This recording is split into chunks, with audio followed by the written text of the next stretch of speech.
전차 차장의 일기 몇 절.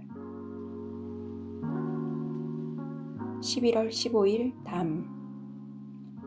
동대문에서 신용산을 향해 아침 첫 차를 가지고 떠난 것이 오늘 일의 시작이었다. 전차가 동구 앞에서 정거를 하려니까 처음으로 승객 2명이 탔다. 그들은 모두 양복을 입은 신사들인데 몇 달 동안 차장의 익은 눈으로 봐서 그들이 어제 저녁 밤새도록 명월관에서 질타기 놀다가 술이 취해 그대로 그 자리에서 쓰러져 자다 나오는 것을 짐작해 하였다. 새벽이라 날이 몹시 신선할 뿐 아니라 서리 기운 섞인 찬바람이 불어서 트롤리 끈을 붙잡을 적마다 고드름을 만지는 것처럼 저리게 찬 기운이 장갑 낀 손에 스며드는 듯하다. 그들은 얼굴에 양갱이를 그리고 무슨 부끄러운 곳을 지나가는 사람 모양으로 모자도 눈까지 눌러쓰고 외투도 코까지 싼 후에 두 어깨는 삐죽 올라섰다. 아직 다 박지는 않고 먼 동이 터오므로 서쪽 하늘과 동쪽 하늘 두 사이 한복판을 두고서 광명과 암흑이 은연히 양색이 졌다. 그러나 눈 오려는 날처럼 북쪽 하늘에는 회색 구름이 북악산 위를 답답하게 막아 놓았다. 운전수는 사람이 하나도 없는 너른 길을 규정 외의 마력을 내서 전차를 달려갔다. 전차는 탑동공원 앞 정류장에 와서 섰다. 먼 곳에서는 회를 치며 오는 닭의 소리가 새벽 서릿바람을 타고서 들려온다. 그러자 어떠한 여자 하나가 내가 서 있는 바로 차장대 층계 위에 어여쁜 발을 올려놓는 것이 보였다. 아직 탈 사람이 별로 없으리라고 지레짐작에 신호를 하였다가 그것을 보고서 다시 정지하라는 신호를 하였다. 한 다리가 승강단 위에 병아리 모양으로 깡총 올라오더니 계란같이 웅크린 여자가 툭 튀어 올라와서 내 앞을 지나는데 머리는 어디서 어떻게 부스대기를 쳤는지 아무렇게나 흩어진 것을 아무렇게나 쪽지고 본래부터 난잡하게 놀려고 차라리 나섰는지 알 수 없으나 옥양목 저고리에 무슨 치마인지 수수하게 차렸는데 손에는 비단으로 만든 지갑을 들었다. 그리고 그가 내 옆을 지날 때 일본 여자들이 차에 탈 적이나 기생들이 차에 오를 적에 나의 코에 마치는 분냄새와 향수 냄새 같은 향긋한 냄새가 찬바람에 섞이더니 나의 코에 스쳤다. 그 여자는 차 안으로 들어가더니 그 안에 앉아있는 양복 입은 청년들의 눈을 피하려 함인지 또는 내외를 하려는 것처럼 맨 앞에 가서 앞만 보고 앉아 있었다. 두 젊은 사람은 어제 저녁에 기생 데리고 놀던 흥이 아직까지도 풀리지 않았는지 그 여자를 보더니 한 사람이 팔꿈치로 옆에 사람을 툭 치면서 눈을 꿈쩍하였다. 그러니까 그 사람도 알았다는 듯이 고개를 끄덕끄덕하며 그 여자만 보고 있었다. 나도 호기심이 일어나서 그 여자 가까이 가서 얼굴이나 똑똑히 보리라 하고 뒤로 돌려 메었던 가방을 앞으로 돌려서 전차표와 가위를 양손에 갈라지고 차 안으로 들어갔다. 우선 두 젊은이에게 표를 찍어주고서 그 여자 앞에 가서 손을 내밀려 하다가 나는 깜짝 놀랐다. 나는 달려들어 이것이 웬일이오 할 만큼 놀랐다. 그리고 그의 머리에 꽂힌 금 비녀로부터 발에 신은 비단신까지 모조리 다시 한번 훑어보았다. 어떻든 표를 찍으려 하니까 자기 지갑에서 돈을 꺼내는데 1원짜리인지 5원짜리인지 두서너 장 들어있는 중에서 한 장은 선선히 내놓더니 의즈통이요? 하고 저는 나를 잊어버렸는지 태연하게 앉아있다. 의수통 바꾸어 타는 표 한 장을 주고 나서 나는 다시 차장대로 나와 섰을 때 벌써 전차는 화관 앞을 지나 종로 정류장까지 왔다. 그 여자는 거기서 내리더니 저쪽으로 가버렸다. 나는 또다시 남대문을 향하여 돌아가는 전차의 트롤리를 바로 잡으려고 창으로 고개를 내밀었을 때 하늘은 중탁하게 덮였던 암흑이 점점 뽀얗게 거두어지며 동쪽에는 제법 붉은 빛이 돌고 깜빡깜빡하는 별들이 채로 치는 것처럼 굵은 놈만 남고 잔놈들은 없어진다. 나는 공연히 신기한 생각이 들어서 못 견뎠다. 그래서 혼자 해결할 수 없는 무슨 수수께끼를 풀려는 사람처럼 고개만 기웃하고 있었다. 나는 지나간 생각을 다시 끄집어내었으니 그것은 다음과 같다. 바로 한 달 전에 역시 전차를 몰고서 배옥의 정류장에 정거를 하였다. 오후 1시가량이나 되었는데 차 안에 승객이라고는 동대문 경찰서 형사 비슷한 사람 하나와 일본 여자 둘과 또 조선 시골 사람 같은 이가 있을 뿐인데 맨 나중으로 들어온 여자가 있었다. 손에다가는 약병과 약봉지를 들었고 입은 것은 때가 지지리 끼고 자락이 갈갈이 찢어진 데다가 얼굴은 며칠이나 세수를 하지 않았는지 새카맣게 절었는데 발은 벗은 채 집세기 하나만 신었다. 나이는 19이라면 조금 노성한 편이요. 20이라면 어디인지 어린 티가 보일 정도다. 눈썹이 기름한데 정체 있게 도는 눈이라든지 보리통한 뺨과 둥그스름한 턱, 날카롭지도 않고 넓적하지도 않은 웬만한 코라든지 어디로 보든지 밉지 않은 여자이기는 하지만 주제꼴이 볼성 사나워서 좋은 인상이 없었다. 우리는 항상 하는 예투로 벼 찍으시오 하고 손을 내미니까 어리둥절하며 사방을 회해 내줬는데 다시 전차가 달아나자 그는 어쩔 줄을 모르고 옆에 사람 얼굴 한번 쳐다보고 밖을 한번 내다보고 앉지도 못하고 서지도 못하고 쩔쩔매는 것을 보아하니 시골서 갓 올라왔거나 당초에 전차 한번 타보지도 못한 위인인 것을 알았다. 우리는 항상 그러한 사람이 전차에 오르면 성가시럽다. 왜 그런고 하니 을에 바꾸어 타야 할 곳에서 바꾸어 타지를 않고는 내릴 때를 지나놓고 내려서는 귀찮게 굴기는 우리네 차장에게만이 아니라 세상에 저밖에 약은 사람이 없는 것처럼 가끔 전차표 오전을 떼먹으려고 엉터리 없는 바꿔 타는 표를 어디서 얻어가지고 와서는 속여 먹으려고 하기가 일수다. 그래서 그런 사람만 만나면 화증이 나서 목소리가 부락부락해진다. 어디 가시오? 표 내시오, 표. 하니까 그는 나를 쳐다보더니 네? 하고 물끄러미 있다. 내가 무엇이요? 표 내라니까. 하니까 그는 손에 들었던 종이 조각을 내밀었다. 종이 조각을 받아들고 보니까 명지청 인사소개서라고 연필로 써있다. 이게 무엇이오? 하고 소리를 꽥 질러 말하니까 그는 이리로 가요. 여기가 어디예요? 여기 가서 내려주세요. 하고 도리어 물어보며 간청을 한다. 몰라요. 돈 내요. 돈이라는 소리에 무슨 짐작을 하였던지 없어요. 하고 자기 손을 들여다본 후 부끄러운 듯이 고개를 숙이다가 그래도 할 말이 있다는 듯이 그런 게 아니라요.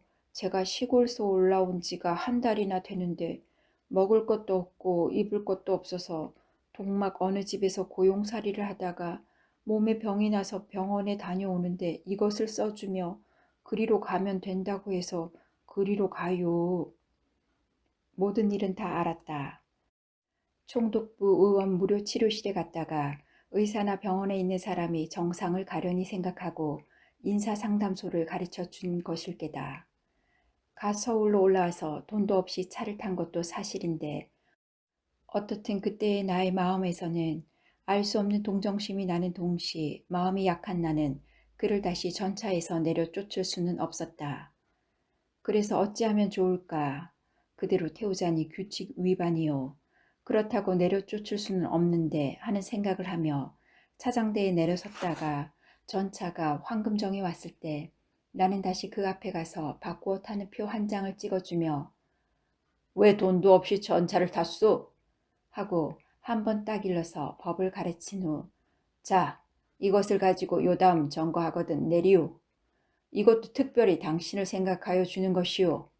나는 이것 한 장 당신 준 것이 탈로 되면 벌어먹지도 못하고 벌금 물고 그러는 법이오. 그런 줄이나 알아두시오.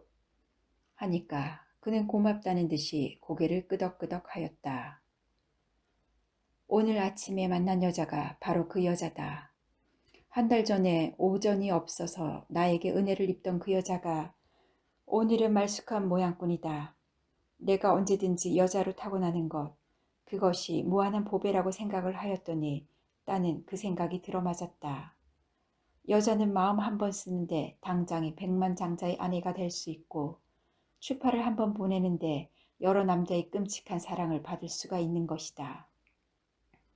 한 달이라는 세월이 그리 길다고 하지 못할 터인데 한 달 전에 총독부 무료 병실에 가서 구차한 말을 하며 병을 받아라고 하고 또 나와 같은 차장에게까지 은혜를 입던 여자가 오늘은 어디로 보든지 똑단 여염집 부인과 같다.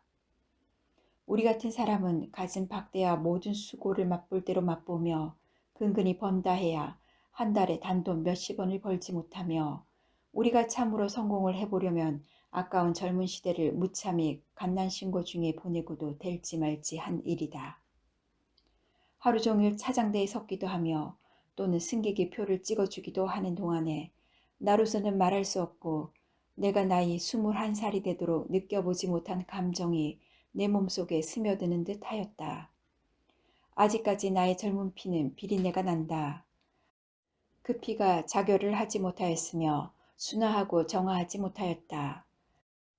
나의 피를 그 무엇에다 사르거나 체질하거나 하여 엑기스가 되게 하지 못한, 말하자면 아직 진국으로 있는 그것이다.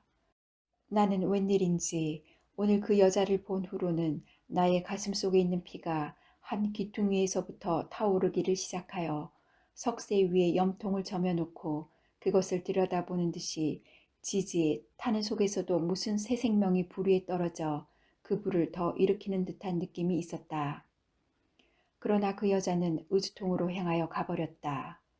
그 여자가 의주통으로 갔다고 언제든지 의주통 방면에 풀로 붙인 듯이 있을 것은 아니겠지만은 내가 전차를 몰아 그곳을 갈 때나 올 때나 또는 옆으로 지날 때 그를 생각하고 언제든지 그쪽을 향하여 보았다. 11월 17일 청. 나는 어제 하루를 논 후에 오늘은 야근을 하게 되었다. 오늘은 동대문서 청량리를 향하여 떠나게 되었다. 오후 8시나 되어 날이 몹시 추워졌다. 바람도 몹시 불기를 시작하여 먼지가 안개처럼 저쪽 먼 곳으로부터 몰아온다. 여름이나 봄, 가을에는 장안에 풍류나마 쳐놓고 내 손에 전차표를 찍어보지 않은 사람이 별로 없을 것이요. 내 손 빌지 않고 차 타지 않은 사람이 별로 없을 것이다.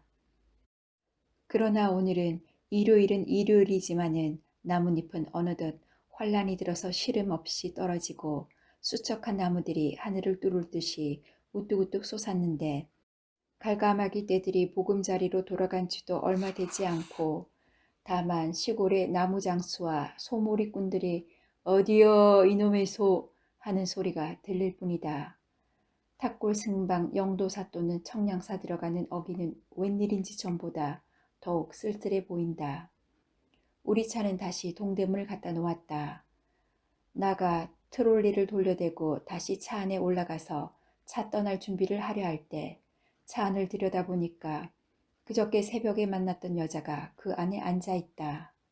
나는 반갑기도 하고 또 한편으로는 놀랍기도 하여 한참이나 물끄러미 건너다 보고 있었다.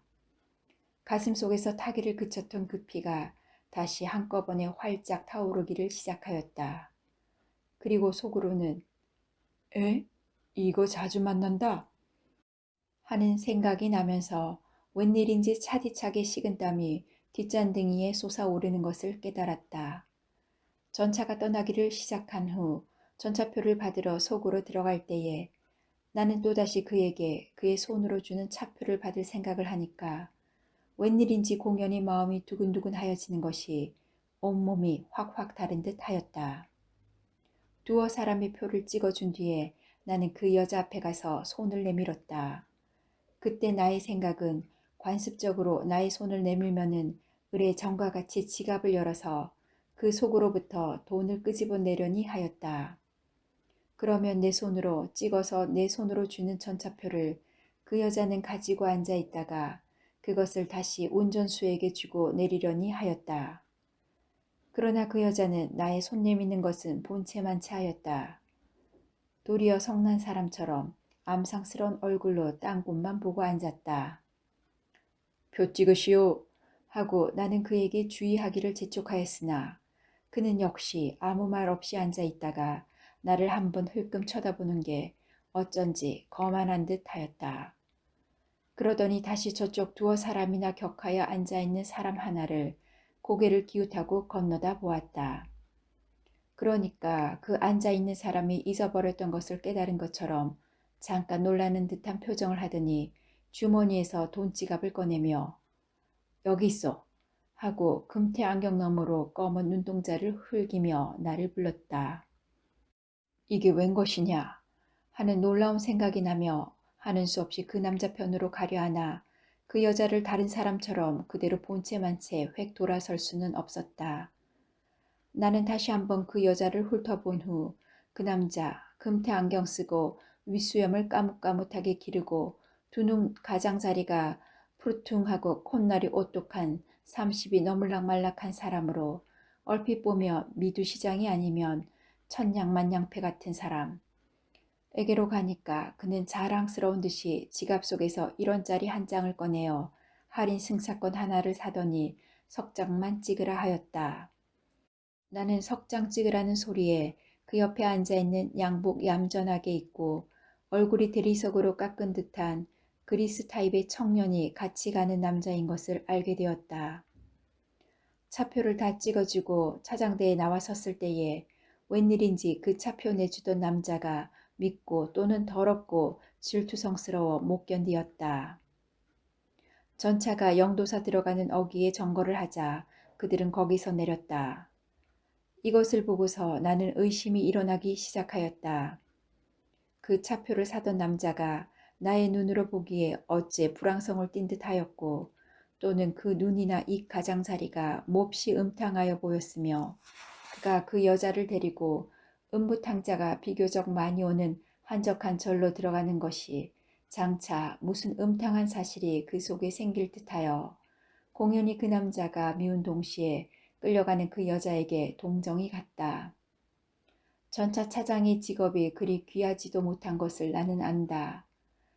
비교적 얕은 지위에 있어서 어떠한 계급을 물러나고 날마다 그들을 만나게 되는 동시에 이와 같이 수상스러운 사람들을 많이 보지만은 이러한 수상스러운 남녀를 볼 적이면 공연히 욕도 하고 싶고 그들을 잠깐이라도 몹시 괴롭게 하고 싶은 생각이 나는데 이번에 본 이 여자로 말하면 처음에 그와 같이 남노한 의복에다가 또 한 푼 없이 나에게 전차표를 얻어가던 자로서 오늘 와서 나를 대하는 태도가 몹시 거만하고 또한 작은 은혜나마 은혜를 모르는 것이 가증한 생각이 들기는 들면서도 웬일인지 나의 가슴 가운데 있는 정서를 살살 풀리게 하는 듯하였다. 그래서 그들을 떼어보낼 때 나의 마음은 또다시 섭섭하였다. 12월 15일 청. 오늘 일기는 따뜻한 일기다. 그런데 어저께 나는 우리 동관들에게서 이상한 소문을 하나 들었다. 내가 맨 처음 어느 날 새벽에 파고다 공원 정류장에서 만났던 때와 같이 그 여자가 역시 새벽마다 전차를 타고서 의주통으로 향하여 간다는 말을 들었다. 그 모습과 또는 행동이 여러 사람의 입에서 나오는 말과 나는 기억으로 내 머릿속에 그려놓은 것이 꼭꼭 들어맞은 까닭에 그 여자로 인정할 수가 있었다. 나는 이 말을 듣고서 일종의 호기심이 생겨서 나의 당번도 아닌데 남이 가지고 가는 새벽 첫차를 같이 탔다. 그러고서는 전차가 파고다 공원 앞에 정거를 할 때에 나는 얼핏 바깥을 내다보았다. 즉시 내가 탄 전차와 상치나 되지 않을까 하는 염려가 있어서 많은 요행을 기대하는 생각으로 그 여자를 만나보려 할 때 과연 그 여자가 전차를 기다리고 있었다. 그 여자뿐만 아니라 그 옆에는 어떠한 남자 하나가 그 여자의 어깨에 자기 어깨가 닿을 만큼 붙어서서 무슨 이야기인지 정답게 하는 것을 보았다. 전차에 오르는 여자는 그 전에 몸을 차리던 것과 판이하여졌다. 전에는 머리를 쪽지고 신을 신었더니 지금 와서는 양머리에 구두를 신었다. 그리고 전에 볼 적에는 몰랐더니 지금의 이 여자를 보고 전에 그 여자를 생각하니까 전에 있던 시골티와 어색한 것이 모두 없어지고 도리어 무엇인지 시달려서 손때가 쪼르르 흐르는 듯하였다. 날이 추우니까 몸에다가는 망토를 입었는데 쥐었다 펴기도 하고 꼼지락꼼지락 하는 손가락에는 한 달 전에 없던 금반지가 전등불에 비치어 붉은 빛을 반짝반짝 반사한다. 그는 나를 한번 쳐다보더니 여러 번 만나는 것이 신기하다는 듯이 익숙한 눈으로 쳐다보았다. 그러자 그 남자도 전차를 탔다. 그 남자라고 하는 사람은 한 달 전에 영도사를 나갈 적에 같이 가던 그 양복 입은 젊은 사람이었다. 영도사를 나갈 적에는 이 젊은 사람이 뒤떨어져서 홀로 비싯비싯 쫓아가는 것을 보았는데 오늘은 자기가 이 여자를 독차지하고서 승자의 자랑스러운 모양을 나타내는 것을 볼 수 있었다. 귀찮아서 죽을 뻔하였어? 그 여자는 아양이라면 아양, 응석이라면 응석이라고 할 만한 말소리로 그 남자에게 대하여 이런 말을 하고서는 한숨을 내쉬었다. 왜 진작 오실 일이지 시간이 지나도록 오시지를 않으셨어? 어떻게 기다렸는지 모르는데. 남자는 차 안에서 그런 말을 하면 딴 사람이 들으니 아무 말도 않는 것이 좋다는 듯이 그 말 대답은 하지 않고 가만히 있다. 눈치를 챈 여자는 입을 다물더니 무안한 듯이 고개를 돌이키고 전차가 정거할 정류장의 붉은 등만 기다리는 듯이 내다보고 있다. 차가 종로에 와 서자 두 사람은 일어서 내렸다. 나는 오늘 생각한 바가 있으므로 그들을 따라서 내렸다. 나는 그들이 재판소 앞 정류장을 향하여 가는 것을 보았다. 그리고 혹시 그들에게 의심을 사지는 않을까 하여 멀찍이 서서 뒤를 따랐다. 그들은 사면에 사람이 없다는 것을 기회로 생각하고서 서로 손목을 잡는 것을 나는 보고서 나의 온몸이 불덩어리 같아지고 내가 창피한 생각이 났다. 재판소 앞에 가더니 그들은 멈칫하고 섰다.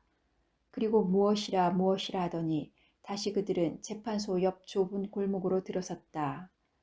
이번에는 가까이 쫓아가 보리라 하고서 뒤를 바짝 쫓음에 그들은 내가 따라가는 줄도 모르고서 이야기를 정답게 하면서 갔다. 오늘 제가요, 그이대로 다시 만나지 않겠다고 해버렸지요. 그러니까 껄껄 웃으면서 알았다 알았다 하며 얼핏 승낙을 하던데요. 무엇을 알았다고? 당신하고 이렇게 된 것을 말이요. 눈치야 챘겠지. 그렇지만 그이는 남의 생각은 조금도 해주지를 않아요. 같이 살려면은 할 수 없이 너와 나와 깨끗하게 갈라서자고 한다든지 무슨 말은 없고 그저 질질 끌면서 오늘 내일 하기만 하니 어떻게 그런 사람을 바라고 살아요. 날마다 밤중이면 사람을 끌어다가 새벽이면은 보내면서 한번 바래다 주기를 하나요? 남자는 아무 말이 없다가 우리 집에 가서 몸이나 좀 녹여 가지고 가지. 너무 늦으면 어떻게 해요? 무얼 집에 가면 또 무엇을 해? 할 것도 없으면서. 할 거야 별로이 없지만은 너무 자주 가면 딴방 손님들이라도 이상히 알지 않겠어요? 괜찮아. 누군지 아나? 왜 몰라요? 눈치를 채지요.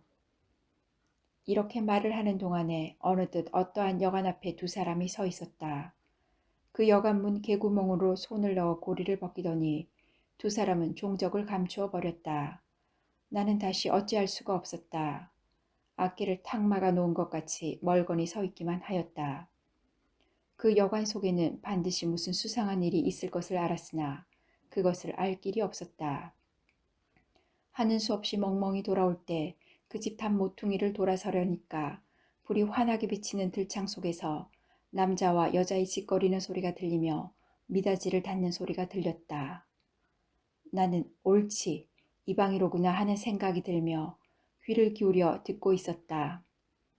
조금은 아무 말도 없어서 공연히 나의 가슴이 아슬아슬하여졌다. 그러더니 옷이 몸뚱이에서 미끄러져 벗어지는 소리가 연하게 들리더니 기침 소리 두어 번이 나며 전기불이 확 꺼졌다. 나는 모든 것이 더러웠다. 내 가슴 속에서 부드럽고 따뜻하게 타던 모든 것이 그대로 꺼져버렸다. 옆에 있는 개천에 침을 두어 번 뱉고서 큰 길로 돌아섰다.